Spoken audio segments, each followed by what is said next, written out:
السلام عليكم ورحمة الله وبركاته. اليوم جيناكم بخلطة، الخلطة السرية تبعت شاورما الدجاج، الخلطة تبعت المطاعم. وهي أنا عملت كمية، طبعا لا أنا كبيرة ولا أنا صغير، بس هاي كمية مطاعم، وأنا عامل كمية تبعت البيوت بالمعالق، وأحط لكم إياها بأسفل الفيديو إن شاء الله.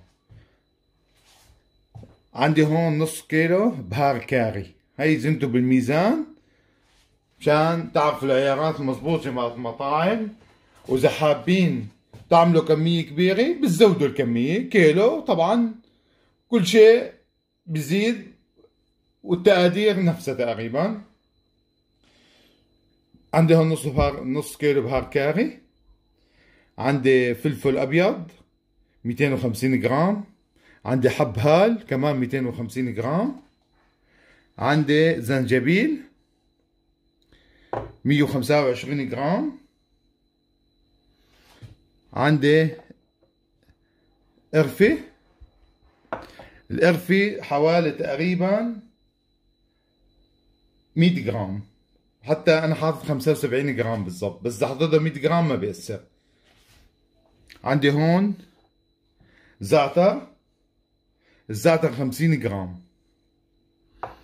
عندي هون كبش قرنفل، كبش قرنفل لازم يكون كميته قليلة 25 جرام، عندي هون جوز الطيب 50 جرام، عندي هون كركم.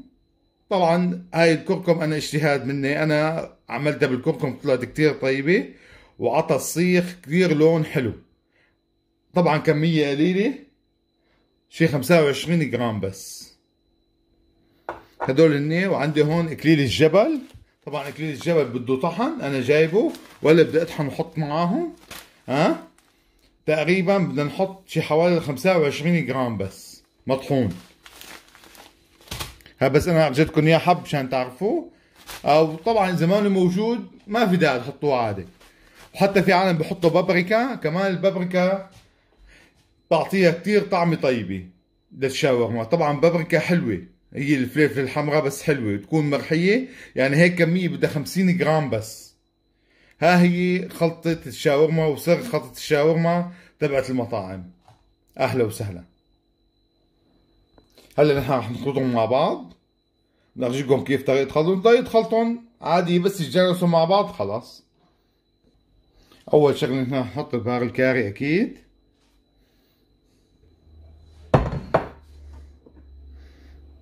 هاي الفلفل الابيض،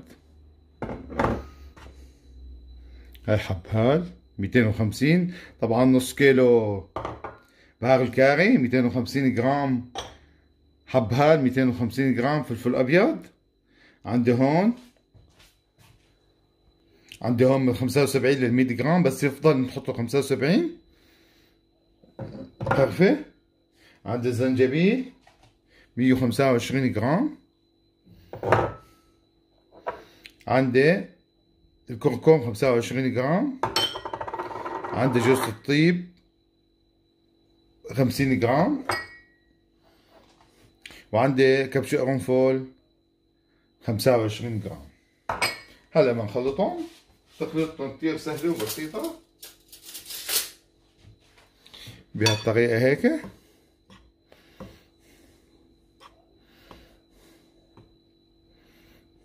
طبعا بضل مخلطهم لحتى يتجانسوا مع بعض. طبعا هلا بتقولوا قديش كمية البهارات بدنا نحطها لكيلو الشاورما. طبعا اذا انتم بالبيت وما عندكم ميزان، بدكم تقريبا معلقتين ونص صغار للكيلو. واذا حابين تزينوا بالميزان كل كيلو بده 20 جرام بهارات. وان شاء الله انا راح اعمل لكم خلطة الشاورما وارجيكم كيف الشاورما بتتبل بالبيت. طبعا طريقة البيت غير طريقة المحلات. هلا هيك تجانسوا مع بعض، شايفين؟ طبعا بضلوا بتحركوا ولا يتجانسوا، ما تتعبوا من هالشغلة. هلا صار الفيديو تبعنا جاهز والبهارات صارت جاهزة. إذا عجبكم الفيديو دعمونا بلايك وشاركوا قناتنا واعملوا شير بين اصدقائكم مشان يشوفوا كيف بهارات شاورما الدجاج بنعمل على اصولها ان شاء الله. اهلا وسهلا. نسينا شغلة ما حطيناها، لما غد بنخلطهم من اول وجديد، هو الزعتر.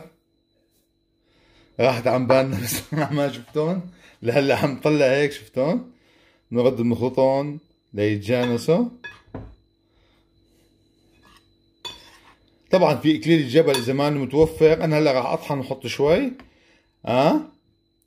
اذا ما متوفر ما بيأثر يعني بلا. يعني في مناطق بجوز ما يكون متوفر عندكم اكليل الجبل، يعني اكليل الجبل كمية قليلة بس بيعطي نكهة اذا موجودة، واذا ما موجودة ما في اي مشكلة، يعني مانها اساسية ببهار الشاورما.